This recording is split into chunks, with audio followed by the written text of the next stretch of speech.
New Income Tax Act. In July 2024, I announced a comprehensive review of the Income Tax Act 1961. This was completed in a record time, and the Income Tax Act 2025 will come into effect from 1st April 2026. The simplified income tax rules and forms will be notified shortly, giving adequate time to taxpayers to acquaint themselves with its requirements. The forms have been redesigned such that ordinary citizens can comply without difficulty. Ease of living.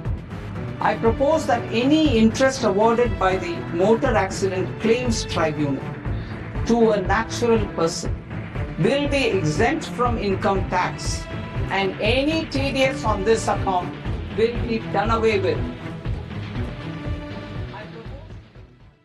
For once, the union budget wasn't about just tax slabs, subsidies, or headline numbers. The real story of Budget 2026 to 27 lies beneath the surface in what the government did not rush to promise and what it quietly chose to build.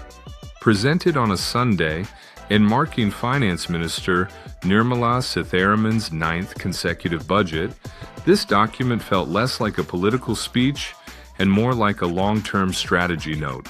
Instead of instant gratification, the budget leans heavily toward capacity creation. The government seems to be saying growth will not come from consumption alone, it will come from capability. Manufacturing sits at the center of this thinking. Not the old idea of low-cost assembly lines, but advanced manufacturing semiconductors, electronics, chemicals, biopharma, and strategic materials. These are not short-cycle industries. They require patience, capital, and ecosystem support. This budget signals that India is willing to play the long game. Another important shift is how employment is being approached. Rather than announcing mass job schemes, the focus is on skills, productivity, and employability.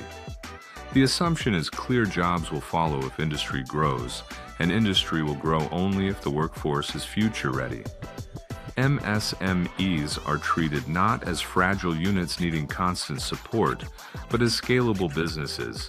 Funds, credit access, and formalization incentives suggest a push to move MSMEs from survival mode to expansion mode. Infrastructure spending continues, but with a strategic tone.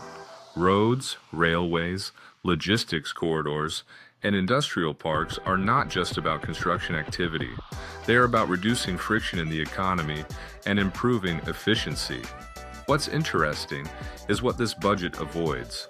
There are no dramatic populist announcements, no aggressive fiscal loosening, no shortcuts. That restraint itself is a message. Union Budget 2026 to 27 appears to be built on one belief. India's next phase of growth must be engineered, not announced. Whether this vision succeeds will depend on execution. But from a structural perspective, this budget feels less noisy and more intentional. It's not a crowd pleaser, it's a blueprint.